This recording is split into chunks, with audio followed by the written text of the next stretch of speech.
premiere of a faith-based trailer Onobiren, produced by Laju, Iren. The premiere is supported by her famous clergy husband, Pastor Iren, and some notable industry practitioners. Take a look. The premiere of Onobiren, the latest film by writer and filmmaker Laju Iren, unfolds as a celebration of heritage, womanhood, and purpose.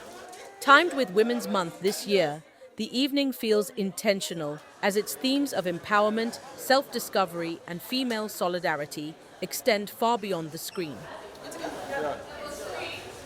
Wrappers, headpieces, and layers of coral beads set the tone as celebrities and film enthusiasts arrive in South-South-inspired ensembles, transforming the purple carpet into a display of culture and pride.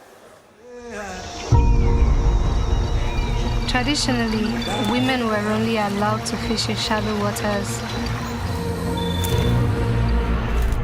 Guys like you will jump on this opportunity.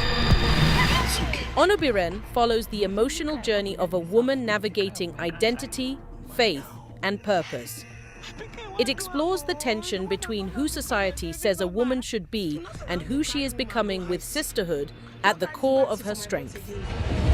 But my father, he took me with him into the deep. He said that the waves did not care whether I was a girl, so why would anyone? Where are you from? Cast members share how deeply they connected with their roles, while expressing hope that audiences will find courage in the film's message. What drew me to the role? I would say the tenacity of the character and her determination. I have a lot of similarities with the character Raleigh. I'm a very determined person. If I set my mind to do something, I'm definitely going to do it, and I don't stop till I achieve it, and that's who Raleigh is. I think it will inspire more women to actually really support women, and not just by saying, oh, we're women and we're supporting women, but to actually really literally support other women. You don't need to know a woman personally to be there for her. So I feel like this movie is going to inspire that. My role in the story is Jolomi. If you see all the content so far, it's clear that I am Rolly's love interest. And we go way back in the film, and we keep going forward. So what drew me to the story and the character was that the character was different from like the usual, the character has patience, which is not really predominantly told in the film industry about men. This character had patience and went through every single thing. I won't give away too much, but yeah, what drew me to the character was that the character had patience, and it was interesting to see that play out when we eventually filmed.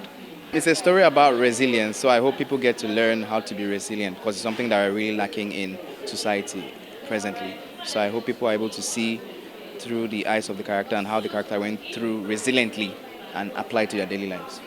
At the center of it all is Laju Iren, author, faith leader, and the film's executive producer, building her voice with intention and clarity. I think that when it comes to faith storytelling, it's difficult to tell it without women, and it's difficult to tell women's stories without faith, because Jesus himself was a great champion of women. He was way ahead of his time.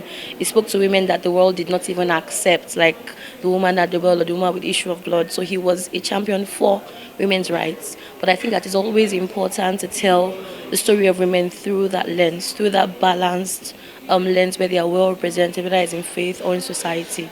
And it's something that is dear to the Lord's heart and dear to mine as well. So I think that it should really spark conversations about the importance of women in women's stories generally as a whole. But when you watch the film, it will talk about fertility, infertility. It will also talk about entrepreneurship.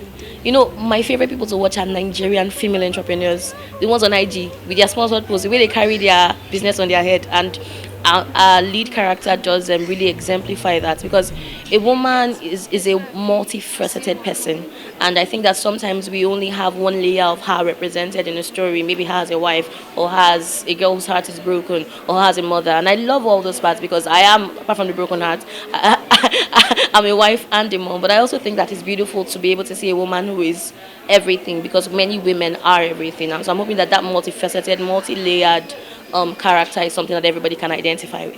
With Onobiren, she expresses her desire to share a story rooted in purpose and to inspire community impact.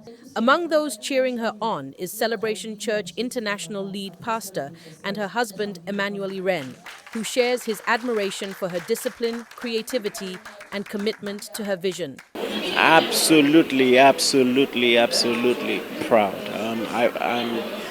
Because of my position, of course, as a husband, I've seen firsthand the commitment, the intentionality, and the glee, when she's writing the script and she personally enjoys it. She really put a lot into this, and I'm really glad that a lot of people are coming out and showing her the support that she so greatly deserves. Beyond the camera flashes, the film's premiere highlights something deeper, the power of a woman's story told on her own terms. Girls like you will jump on this opportunity. It's okay, baby, don't cry. The only cry I want to hear in this house is the cry of my grandchild. Mama, now. Speaking one to her, the one I'm gonna become a baby mama.